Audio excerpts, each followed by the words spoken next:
अब से कुछ ही देर में मैं आपको कुछ बताऊंगा। अब से थोड़ी देर में मैं आपको पढ़ाऊंगा। अब से कुछ ही क्षणों में खेल शुरू होगा। अब से थोड़ी ही देर में वह यहाँ आने वाला है। तो इस तरह के सेंटेंसेस को इंग्लिश में बोलने के लिए जिस स्ट्रक्चर का यूज किया जाता है वो है in a short while from now. इसका हिंदी मतलब होता है अब से थोड़ी देर में, या फिर अब से थोड़ी ही देर में, या फिर अब से कुछ ही देर में, या फिर अब से कुछ ही क्षणों में। आइए इसका रूल देखते हैं। इसके रूल के लिए सबसे पहले आता है in a short while from now और उसके बाद आता है complete sentence.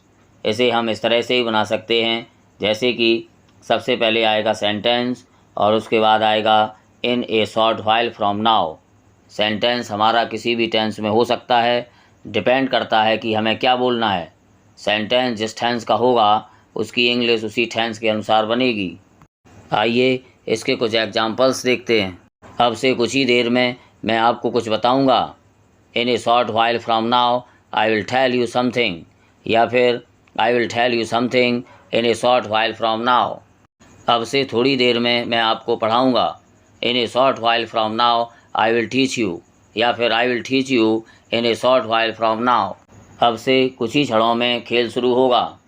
In a short while from now the game will start, या फिर the game will start in a short while from now.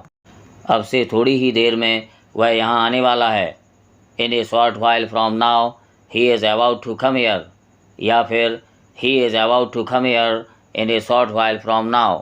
अब से थोड़ी ही देर में समाचार शुरू होगा। In a short while from now the news will start, या फिर the news will start in a short while from now. अब से थोड़ी ही देर में पार्टी शुरू होगी। ये सेंटेंस आपके लिए है। इसकी इंग्लिश बनाकर आपको कमेंट करके बताना है। देखते हैं कितने लोग सही बनाते हैं। तो फ्रेंड्स, आज की वीडियो में बस इतना ही। तो मिलते हैं अगली वीडियो में एक नए स्ट्रक्चर के साथ। Till then take care.